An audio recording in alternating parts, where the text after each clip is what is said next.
نوری نەمر لە نووسینی محەممەد فەتحوڵڵا گولان، خوێندنەوە هیوا کۆی، خوێندنەوەی ئایەت و حەدیث محەممەد عەبدوڵغەنی.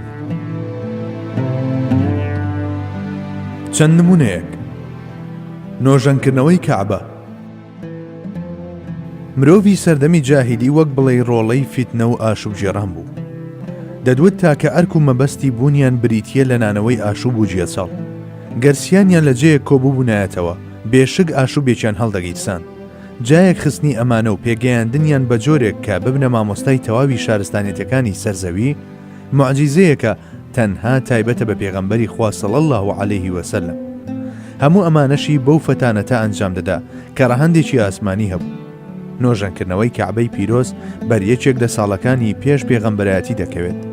ئەوە بوو کەعبە بونیاد نرایەوە، بەڵام دانانەوەی بەردەڕەشەکە حەجەر الئەسوەد لە جێی خۆیدا بوو بۆ جێی ناکۆچی و دووبەرەچی لە نێو هۆزەکاندا. هەمووان دەیانویست ئەو شەرەفە بە باڵای خۆیاندا ببڕێ. وەک وتمان حەزرەتی موحەممەد عەلەیهی سەڵاتی وەسەلام ئەو دەم هێشتا بە پلەی پێغەمبەرایەتی سەرفراز نەکرابوو. بەڵێ لەگەڵ ئەوەشدا کە ئەم ئەرکە ئەرچی پێغەمبەرایەتی هەتا ئەو کاتە چەکەرەی نەکردبوو نەکەوت بۆ میوەبەخشین، بەڵام لە شێوەی تۆیەکدا لە ڕوحیدا هەر هەبوو. تەنها بەهارێک مابوو بێت و نەش و نما بەو تۆوە بدات. ئەوە بوو تەمومژێکی بارگاوی خوێن ڕەنگ ئەو ناوەی تەنی بوو. شمشێرەکان لە کێڵان دەرهێنرابوون و تیر لە جێی تیران ڕاکێشرا بوو، لەسەر کەوان دانرابوو. ڕۆژ بۆنی عەرەفەی جەنگی لێدەهات. ئەگەر ڕێگە چارەیەک نەدۆزرایەتەوە، مەگەر خوا بزانێت شەڕێکی ناوخۆیی چەندە درێژخایان و گیان خەرا شەڵدەگیرسا و چه قوربانیەکی گیانی و ماڵی لێ دەکەوتەوە. هەر چۆنێک بێت یەکێک لە ناویاندا بیرۆکەیەکی بۆ هات و وتی با یەکەم کەس کە لەو دەرگای کەعبەوە دێتە ژوورەوە بیکەین بەنێو ژیوان و هەرچی وت پێی ڕازی بی. پێشنیارەکە قبول کرا. ئیتر هەمووان چاو لە دەرگا بە پەرۆشیەوە چاوەڕێی ئەوە بوون کە چێ یەکەم کەس دێتە ژوورەوە. ئەوەندەی نەبر کە حەزرەتی موحەممەد المستەفا عەلەیهی سەڵاتی وەسەلام خۆی کرد بە ژووردا. بە بینینی حەزرەتی موحەممەد صلی الله علیه وسلم هەموو بەجارێک گوتیان وا ئەمین هات. ئەوجا لە گرفتەکە ئاگاداریان کردەوە. پێغەمبەری خوا صلی الله علیه وسلم هەر بیریشی لێ نەکردەوە. گورج وتی پارچەیەک پەڕۆی گەورەم بۆ بێنن. هێنایان و ئەویش بەردەڕەشەکەی لە ناوەڕاستدا دانا. سەرگەورەی هەر هۆزێکیش چمکێکی پەڕۆکەکەی بەدەستەوە گرت و تا جێگاکەی خۆی بەرزیان کردەوە. ئەوجا پێغەمبەری خوا صلی الله علیه وسلم بەدەستی مبارەکی خۆی بەردەکەی هەڵگرت و لە جێی خۆی داینایەوە. بەم شێوەیەش ڕێگری کرد لە بەرپابوونی جەنگێکی ناوخۆیی ترسناک. آخر چارەسەرکردنی کێشەیەکی وا ئاڵۆز و گەورەکراو بەبێ بیرکردنەوە لەوەی چی بکات و لە کورتترین ماوەدا و هەروەک ئەوەی موو لە مازدەر بێنێ گەر نەدرێتە پاڵمانتێقی پێغەمبەرانە بە چی تر لێک دەدرێتەوە. خۆ هێشتا نەبوو بە پێغەمبەر تا بڵین وحیە. ئەوە تەنها منتقێکی خەڵاتکراوی خوایی و فەتانەتێکی تایبەت بە پێغەمبەرانە کە توانای هەڵگرتنی بارێکی گەورەی وەک پێغەمبەرایەتی هەیە و بە ئاسانی ئەو کێشەیەی چارەسەر کردووە. بەڵێ ئەو خاوەنی منتقێک بوو لە سەروی خودی منتقیشەوە. دارایی داوەریەک بوو باڵاتر لە خودی داوەری و ئیدراچێکتیایدا شەپۆڵی دەدا کە خودی ئیدراچیشی داپۆشی بوو. جاخۆ لە ڕاستیدا بۆ مرۆڤ کە بڕیار بێت قورئان بگرێتە خۆی ئەمە مەرجێکی بنەڕەتی بوو.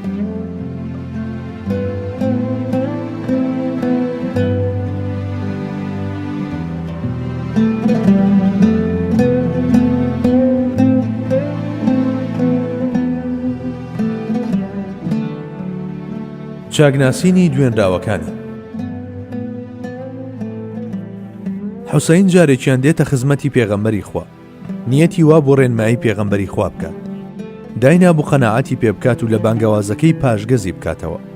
سەروەری هەردوو جیهان توانایەکی ناوازە و دەراسای هەبوو لە ناسینی دوێنراوەکانی و دیاریکردنی ئاستیاندا بێ ئەوەی هیچ بیری لێ بکاتەوە. بە وتەگەلێکی وەها بەرامبەرەکەی دەدوان کە ئەگەر بێت و جێ یەک دوانێک لە وشانە بگۆڕێت یاخود ئەو وشە و دەربڕینانە لە بەرامبەر مرۆڤێکی تردا بەکاربێنێ کە کەسایەتێکی جیاوازی هەبێ، ئەوە هەموو شتێک تێک دەدەیت بەسەر یەکدا و هەرگیزیش ناگەیتە ئامانج. پێغەمبەری خوا صلی الله علیه وسلم هەم لە هەڵبژاردنی وشەکان هەم لە دەستنیشانکردنی خاڵ و مەقامی دوێنراوەکەیدا بێهاوتایە. مەحاڵە کەسێکی هاوشێوەی ئەوت بەرچاو بکەوێت لەگەڵ چێ و لەکوێ و چۆنێتی قسەکردنەکەی بە جۆرێکی وەها خێرا ڕێک دەخست کە تەنانەت بۆ ساتێکیش بیری لێ نەدەکردەوە. هەرچی دەوت دەرەنجام دەردەکەوت کە هەموو ئەو شتانەی وتونی ئەو شتانە بوون کە دەبوایە بوترانایە، وەک چۆن لە هیچ گفتارێکیدا ئامانج نەپێکان بەدی ناکرێت. هەر بەو جۆرەش وتەیەکت بەرچاو ناکەوێت کە ناپێویست بێت یاخود هەروە لە زیادە وترا بێت. بڕۆن لە وشە بە وشەی بکۆڵنەوە و بچنە بنج و بناوانیەوە. هەرگیز ڕێتان لە دەربڕینێکی زیاد لە پێویست ناکەوێت. ئەگەر ئەمە فەتانەت نەبێ ئەدی چییە؟ جا بڕوانن ئەم فەتانەتە چۆن حوسەینی تواندەوە. کاتێک حوسەین لە قسەکانی دەبێتەوە، پێغەمبەری خوا عەلەیهی سەڵاتی وەسەلام بە دەربڕینێکی پڕ لە ویقار و ئەدەب لێی دەپرسێت: ئەی حوسەین، تۆ چەند خوا دەپەرستی؟ حوسەین دەڵێ: 8 خواوەن، 7 دانە لەسەر زەوی و یەکێکیش لە ئاسمان. مەبەست لەوەی ئاسمان ئەڵڵایە کە نەیانتوانیوە بە هیچ جۆرێک لە دەروونەکاندا بیسڕنەوە. بوونی خوای گەورە بیر و باوەڕێکی لە ویژدان ڕەگدا کوتاوی ئەو تۆیە، تەنانەت سەردەمی جاهیلیش بە هەموو تاریکی و درێژخایانی خۆیەوە نەیتوانیوە بیسڕێتەوە. ویژدان درۆ ناکات، هێندە بەسە کە زوبان بەڕاست و ڕەوانی تەرجەمەی تەواوی ویژدان بکات. پێغەمبەری خوا صلی الله علیه وسلم بەردەوام دەبێت لە پرسیارکردن. ئایا کاتێک تووشی زیانێک دەبیت ڕوو لە کامیان دەکەیت و لێی دەپاڕیتەوە؟ حوسەین دەڵێ: لەوەی ئاسمان. پێغەمبەری خوا صلی الله علیه وسلم دەپرسێت: کە ماڵت تیا دەچێت لە کامیان دەپاڕیتەوە؟ حوسەین دەڵێ: لەوەی ئاسمان. پێغەمبەری خوا بەم شێوەیە بەردەوام دەبێت لە پرسیارکردن و وەڵامیش هەر هەمان وەڵام دەبێت. دەربارەی هەرچی بپرسێت، حوسەین لە وەڵامدا دەڵێت: لەوەی ئاسمان. حوسەین بێ ئاگایە لەو ڕستەیەی کە لە دوای هەموو ئەمانەوە دێت. سەروەرمان عەلەیهی سەڵاتی وەسەلام کۆتا قسەی خۆی دەکات و دەفەرموێ: ئەو زاتە هەر خۆی بە تەنها وەڵامی هەموو نزاکانت دەداتەوە، کەچی تۆ دەچی هاوبەشی بۆ بڕیار دەدەی بێ ئەوەی هیچ پێویستێکی پێی بێ. ئەی بۆ من چی دەڵێم؟ مسڵمان ببە، ڕزگارت دەبێت. لە بنەڕەتدا ڕستەکانی ئەم گفتوگۆیە لەو پەڕی سادەییدا وەک دەبینین ئاستی فکری دوێنرا و بە جۆرێک هەڵسەنگێنراوە. ئەوە تا لە کۆتایی گفتوگۆکەدا حوسەین شتێکی پێنامێنێت بۆ وتن. بەڵێ، پاش کۆتاوتەی پێغەمبەری خوا تەنها یەک دێر دەمێنێت کە دوێنرا و بیڵێت، ئەویش لا ئیلاهە ئیلا الله محەممەد ڕەسوول الله. بەواتایەکی تر کەسی دوێنرا و یان ئەم دێرە دەڵێت و بە سەرفرازی ئەبەدی شاد دەبێ، یان لە یاخیبوون و سەرکێشی خۆی بەردەوام دەبێت و بێ ئەوەی وشەیەکیش لە زاری بێتە دەر پشت هەڵ دەکات و دەڕوات. لەم نێوەندەدا هەڵبژاردەی سێم بوونی نییە.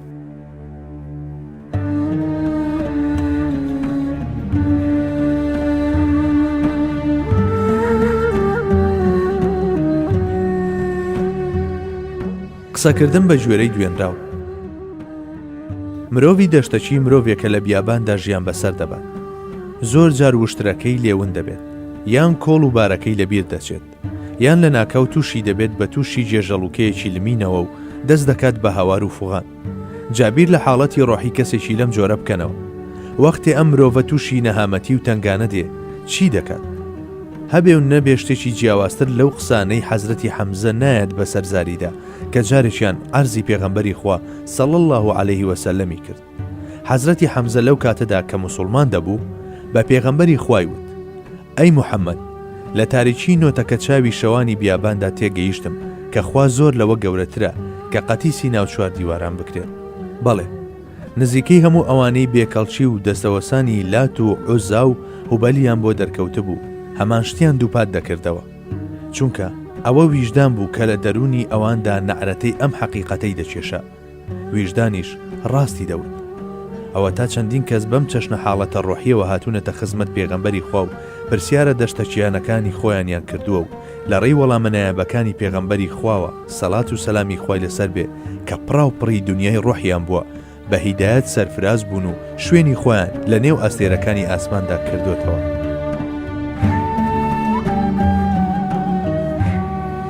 ئەحمەدی کوڕی حەنبەل لە ئەبوو تەمیمەوە ئەویش لە هاوڵێکی ترەوە ڕەحمەتی خوا لە هەمویان بێت دەجێڕێتەوە کەوتویەتی. ڕۆژێکیان لە خزمەت پێغەمبەری خوادا دانیشت بووین. پیاوێکی دەشتەچی هات و ڕاستەوخۆ ڕووی کردە پێغەمبەری خوا و پرسی: تۆ موحەممەدیت؟ پێغەمبەری خواش بە دەربڕینێکی نەرم و لەسەر خۆ وەڵامی دایەوە: بەڵێ، من موحەممەدم. بانگەواز بۆ چ شتێک دەکەیت؟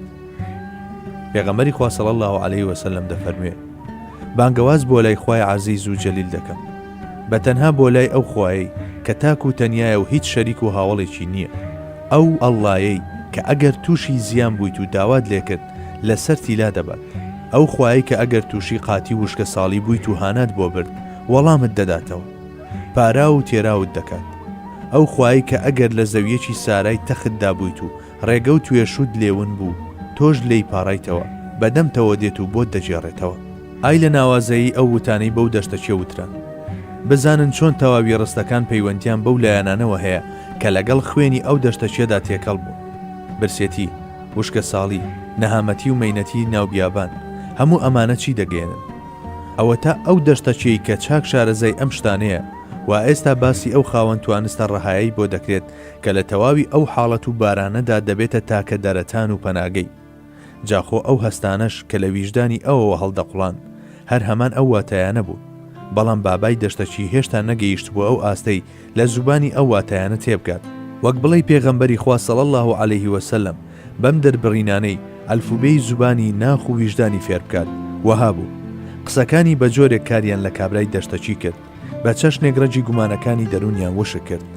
جگە لە خۆ تەسلیمکردن بە پێغەمبەری خوا و هاتنە ناو ئیسلامەوە ڕێگەیەکی تری بۆ نەمایەوە. ئەوە بوو بەیعەتی دا و شەرەفی بوونە سەحابی پێغەمبەری خوای بەدەستێنە.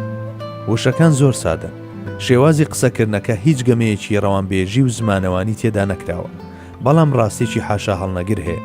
ئەویش ئەوەیە کە دوێنەر بە جۆرێک دواوە کە کت و متهاوتای داخوازیەکانی حاڵەتی دوێنراو بێت. ئیتر دوای ئەمە کابرای دەشتەچی بە چۆک داهات. جا ئایا جگە لە حەزرەتی موحەممەد صلی الله عليه وسلم بۆچەی تر لواوە لەسەر زەویدا کە لە کۆمەڵە مرۆڤێکی دڵبەردین ئومەتێکی فریشتە ئاسا بەرهەم بهێنێت؟ ئەو وزە و توانایی کردگاری مەزن پێیبەخشی بوو، وەها وەستایانە و لە جێی خۆیدا بەکاری هێناون کە ئەوەتە ئەو وەرچەرخانە بێوێنەیەی لە هەموو بوارەکانی ژیاندا بەرپای کردووە تا ئێستاش مێژووناس و کۆمەڵناسانی بەخۆیەوە سەرقاڵ کردووە و وەک تەلیسمێکی سەیر ماوەتەوە لایەن. ئەو گەوهرانەی حەزرەتی موحەممەد عليه السەلاتی وەسەلام هەڵی دانە دەریای ژیانی کۆمەڵایەتیەوە، کۆمەڵە شەپۆڵێکی وایان هێنایە مەیدان کە بە کەناراوی هەموو سەردەمەکانی دوای خۆیدا درێژ بوونەوە و ئەم چرخەی ئێمەشیان خستە ژێر کاریگەری خۆیانەوە. هیچ گومانێکیش لەوەدا نییە کە ئەم کارە تا قیامەت هەروە بەردەوام دەبێت. ئەمڕۆ کە لە هەموو لایەکی دنیاوە خەڵکی بەلێشاو دێنە ناو ئاینی ئیسلامەوە، ئەمەش جگە لە بەریەکەوتنی ڕۆخی ئەم سەردەمانە لەگەڵ ئەو شەپۆڵانەی کە لە ئەنجامی شڵەقانی دەریای ژیانی کۆمەڵایەتیەوە بە گەوهرە بە نرخەکانی پێغەمبەری خوا هاتوونەتە مەیدان چیدی نییە. جا ئایا کەسێکی تر هەیە ئەم جازیبە قودسیەی بدرێتە پاڵ کە بە درێژایی چەندین سەدا هێزی کاریگەریەکەی لە کارەدایە؟